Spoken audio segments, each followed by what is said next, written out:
भूख की व्याकुलता को सहने का अभ्यास होना ही चाहिए परमार्थ के उपासक को। भले आपके पास सारी सुविधाएं हैं, पर आप इसका भी स्वाद लीजिए, क्षुधा का स्वाद लीजिए, भूख की व्याकुलता को सहना सीखिए।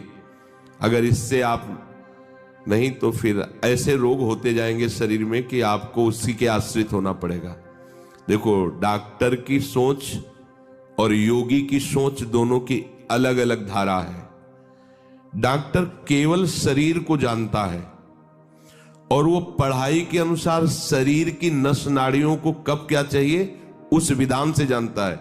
ना तो वो अनुभव किए हुए अपने में, और ना उसे प्राण का परिचय है, ना मन का परिचय, ना बुद्धि का परिचय, ना चित्त का परिचय, ना आम का परिचय। आज तक कोई मशीन नहीं पैदा हुई कि ये प्राण है और ये मन है, ये बुद्धि, ये चित्त है कहीं?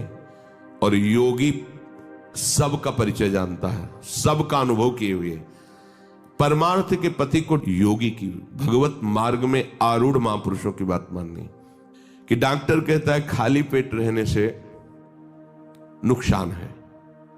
अगर आप लंबे समय तक खाली पेट रहेंगे एसिड बनेगी, परेशानी होगी। योग कहता है खाली पेट रहने से वायु पचेगी, चर्बी भस्म होगी, जठराग्नि प्रबल होगी, आध्यात्मिक शक्ति बढ़ेगी। ये अनुभव की बात कह रहा हूं, ये अपने अनुभव की बात कह रहा हूं। कई दिन भोजन नहीं मिला, अगर शाम के घाट में जाके बैठे तो सतुआ ऐसे मिला है जैसे शहद में मिला के चाटने के लिए आयुर्वेदिक औषधि मिलती। इतना सतुआ सबके ढक्कन में डाल, सैकड़ों भिक्षुक बैठे हुए हैं घाट में, कोई एक थोड़ी बैठा है। अब कोई मिठाई बांट रहा है तो किलो 2 किलो मिठाई लिया, एक आधी पीस सबको दे, बस एक बार 2 बार जो मिला उसी समय 10-20 मिनट में उठे, बस चल दिए। तब तो हमें बहुत भारी बीमार हो जाना चाहिए था डॉक्टर के अनुसार। और ये कम से कम 25-30 वर्ष से दिनचर्या चली है कि 2 बजे के पहले कुछ नहीं खाना पीना। 2 बजे के पहले 24 घंटे में 2 बजे दिन में माधुकरी मांग करके पाना। शाम के अगर बिहारी जी के गए उधर मिल गया कुछ, भिक्षा में थोड़ा डाल लिया, नहीं चाय नाश्ता ये सब कभी कुछ नहीं।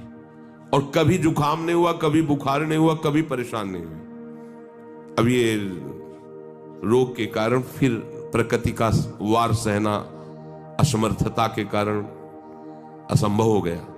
इसलिए सुविधाएं, साधु को सुविधा नष्ट करती है। सीधे प्रकृति का वार सहने से निरंतर भजन होता है। भजन का अभ्यास न हो तो सुविधा भोगी भजन नहीं कर सकता।